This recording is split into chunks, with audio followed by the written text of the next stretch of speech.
Porque aqui na cozinha do Mulher.com hoje, a Renata Dac trouxe para nós um pouco da culinária japonesa, né? Que, gente, diga-se de passagem, é maravilhosa, é deliciosa. E hoje você escolheu que prato para trazer pra gente? Hoje a gente vai fazer um yakisoba, que ele tem sim uma origem chinesa, mas é yaki, que quer dizer mexido, soba quer dizer macarrão, então quer dizer um macarrão mexido com outros ingredientes. E aí ele é muito representativo da cultura japonesa, porque ele mostra todos os ingredientes frescos, ele mostra também riqueza de sabores, frescor no sabor, e ele também vai mostrar aquilo que eles mais importam, que é o quê? O alimento em si.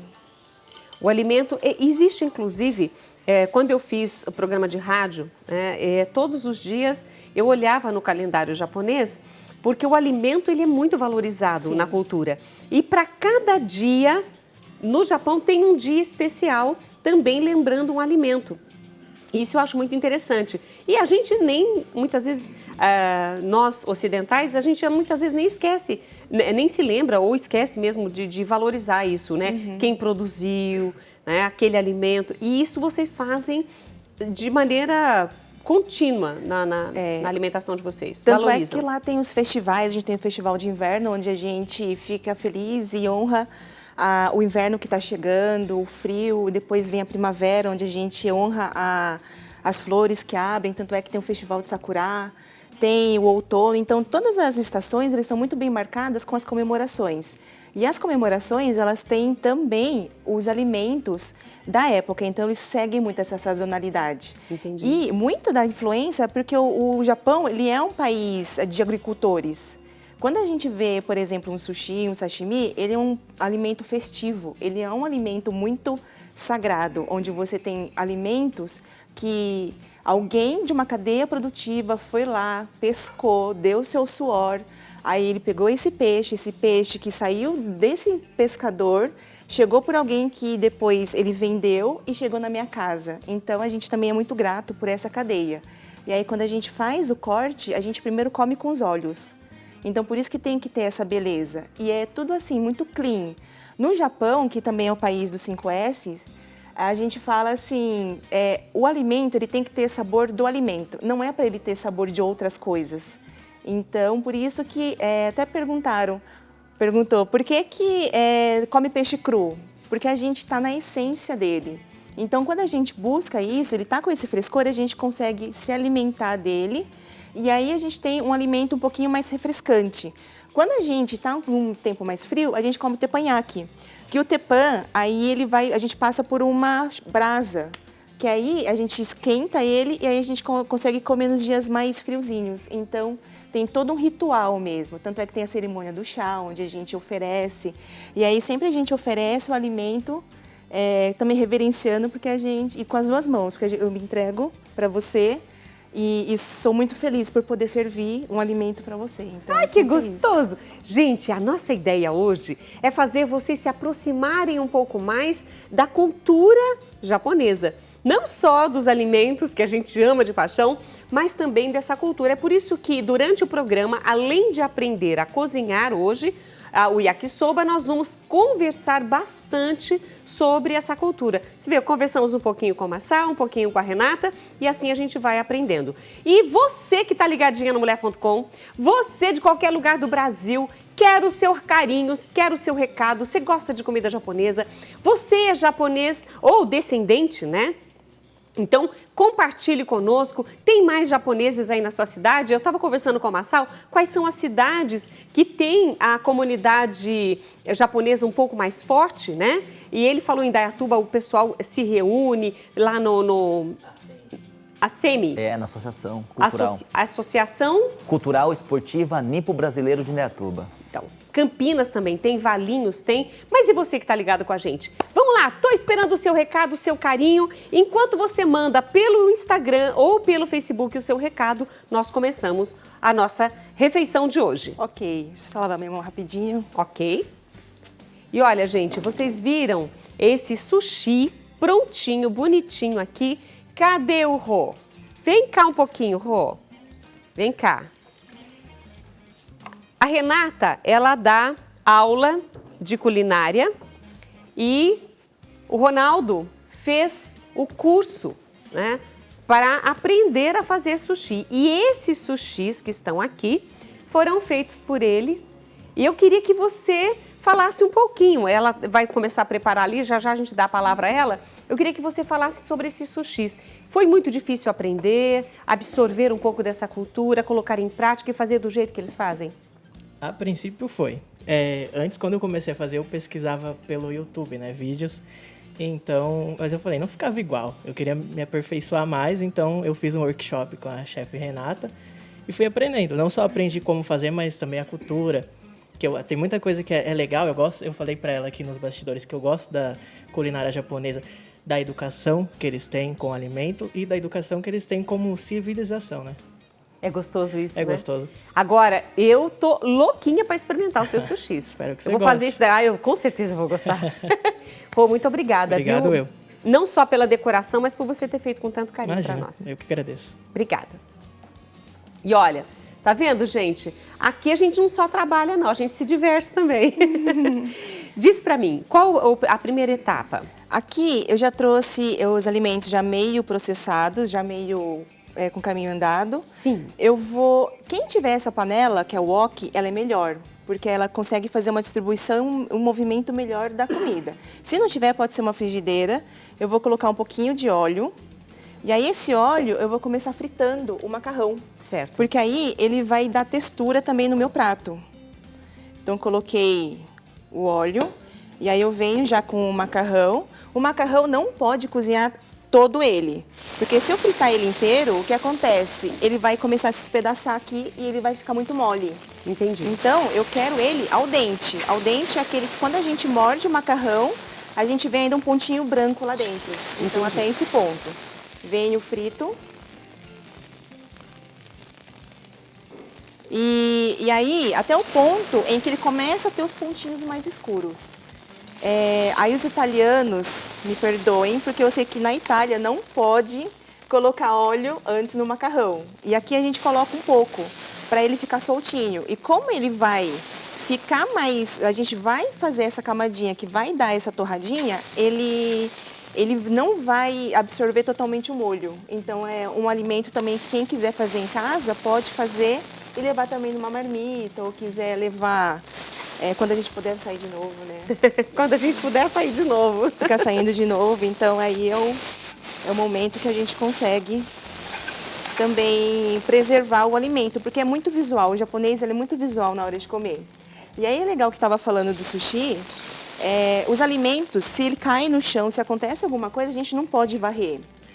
Os japoneses não querem que varre, a gente tem que ir lá e catar com a mão, porque ele é sagrado, não é um lixo que a gente joga. E na minha família, quando caía comida no chão, por exemplo, arroz, principalmente, que ele é um alimento sagrado, a minha mãe, minha avó fazia minha mãe ficar de quatro, pegando. Porque ela falava, motainai, batigataro, quer dizer, é desperdício, Deus castiga. Então tinha que fazer todo esse ritual, esse respeito, né? Aí então ele vai ficando até começar a ficar douradinho. Começou a ficar douradinho. Posso pegar o prato? Claro. Com licença. E aí, esse também é um prato bem prático que quem quiser começar a fazer ele em casa ou fazer no dia anterior, pode fazer e aí já deixa ele todo pronto. Só chega em casa e depois finaliza para os amigos. Entendi. Então, tá vendo?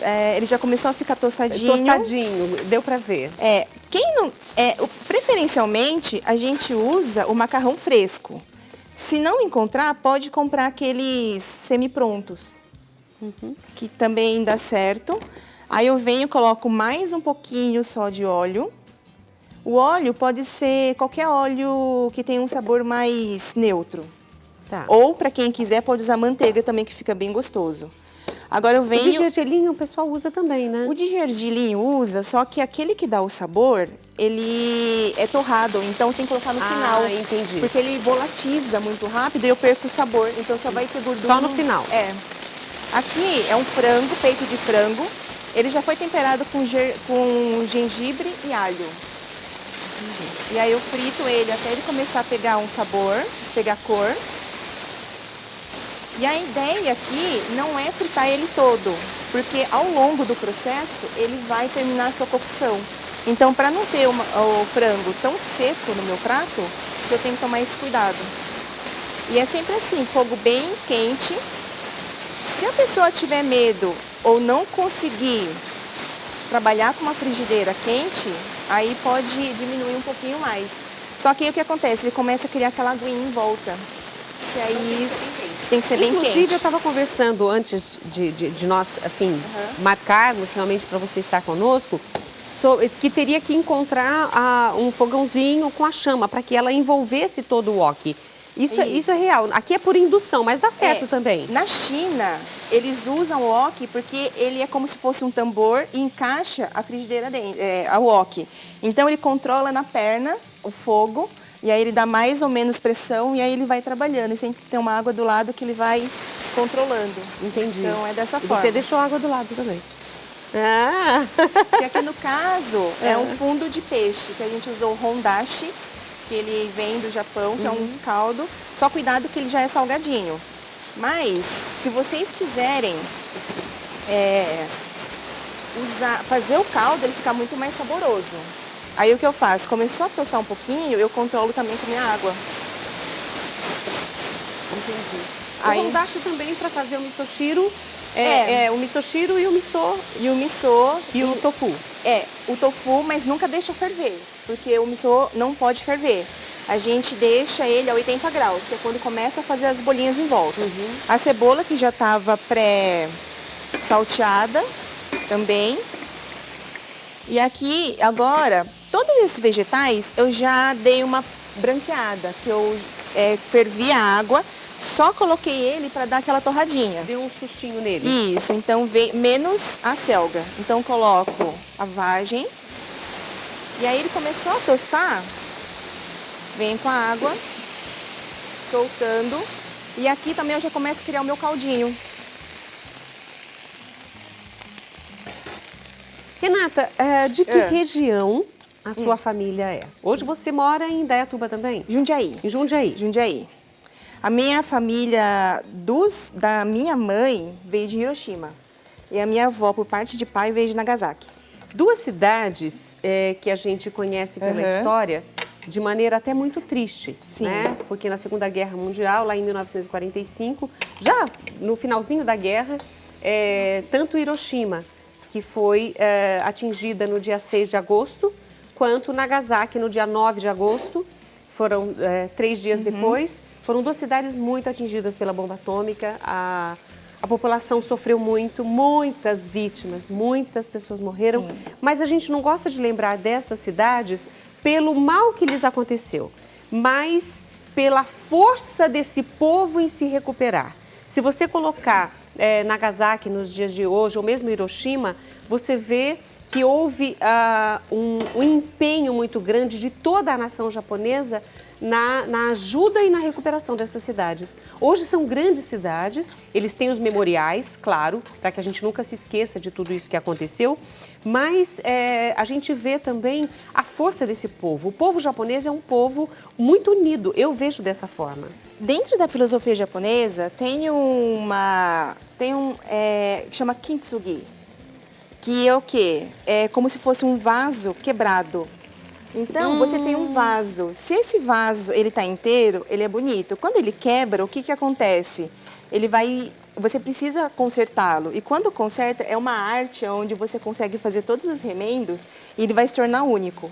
Então, aquela fenda que criou e o jeito que consertou fez com que aquele vaso tivesse uma história e fizesse ele mais valioso. Inclusive é uma técnica, não é nem artesanato, é uma arte mesmo. Sim. É uma arte. Eu vi já várias imagens desses vasos, inclusive com a massinha dourada, que criou uma peça totalmente diferente. Se você, como se escreve, para que o pessoal possa procurar também e ver as imagens desses vasos? Socorro.